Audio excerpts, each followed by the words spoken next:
విశ్వాసాన్ని ఇవ్వాలని చెప్పడం జరిగింది. తల్లి మరి ఇప్పుడు ఈ మహిళల అభివృద్ధికి కాంగ్రెస్ వాళ్ళది ఇందిరమ్మ ప్రభుత్వం కట్టుబడి ఉందట. వాళ్ళ అభివృద్ధికి వీళ్ళు బాటలేస్తున్నారట. మరి వాళ్ళు మొత్తుకుంటారు కాంగ్రెస్ వాళ్ళు. ఏం చెప్తావు ఈ మాట మీద? పాత బాటలు చెరిపేయకుండా ఉంటే చాలు కాంగ్రెస్ పార్టీ. కొత్త బాటలు వేయాల్సిందేం లేదు.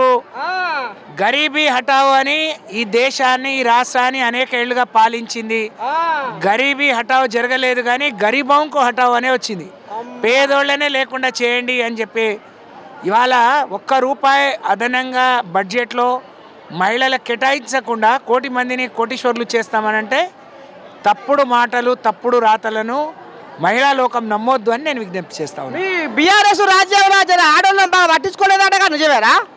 చాలా బాగా కేసీఆర్ ఒక తండ్రి మనసుతో ఒక అన్న మనసుతో ఒక కుటుంబ పెద్దగా కడుపుతో ఉన్న అమ్మాయి కడుపు నిండా అన్నం పెట్టడం కానీ, ఒక ఆడపిల్ల పెళ్లికి కళ్యాణ లక్ష్మి 116 ఇవ్వడం కానీ, ఒక అవ్వకు 200 ఇస్తే సరిపోవని 2000 ఇవ్వడం కానీ అనేక కార్యక్రమాలు మహిళల కోసం చేసినాము.